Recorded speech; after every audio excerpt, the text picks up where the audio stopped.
He wants to find that sheep and bring it back.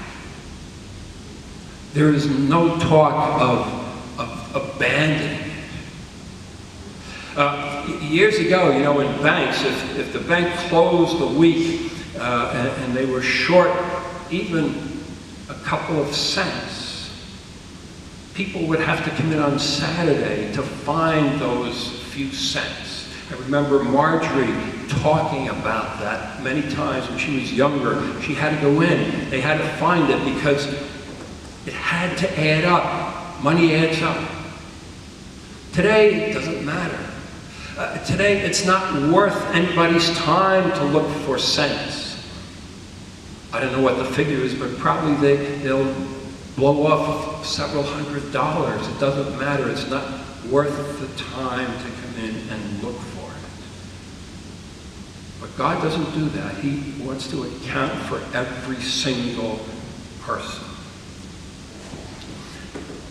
Following what we just read this morning is where Peter comes up to Jesus and he says, Lord, how many times do I have to forgive someone? Up to 7 times? And he's thinking this is a large number to forgive somebody 7 times. And Jesus looks at him and says, Peter, not 7, but 70 times 7. In other words, as often as you need to forgive, you forgive. So with these two sections surrounding our passage today, we cannot look at treating someone as a Gentile and a tax collector as something bad. You treat them that way because now you're going to go searching for them, as Jesus did, as God says we ought to do.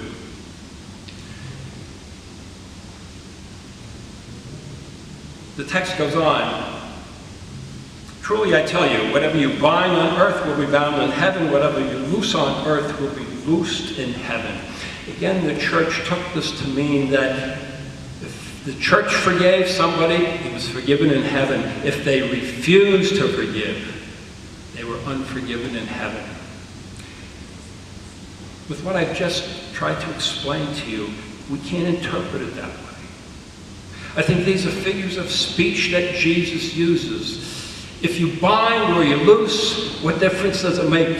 If you search high or search low, if you go to the east or to the west, to the north or the south, as long as you're searching for a way to bring people together, to reconcile people, to have forgiveness going on, then heaven will also ratify that.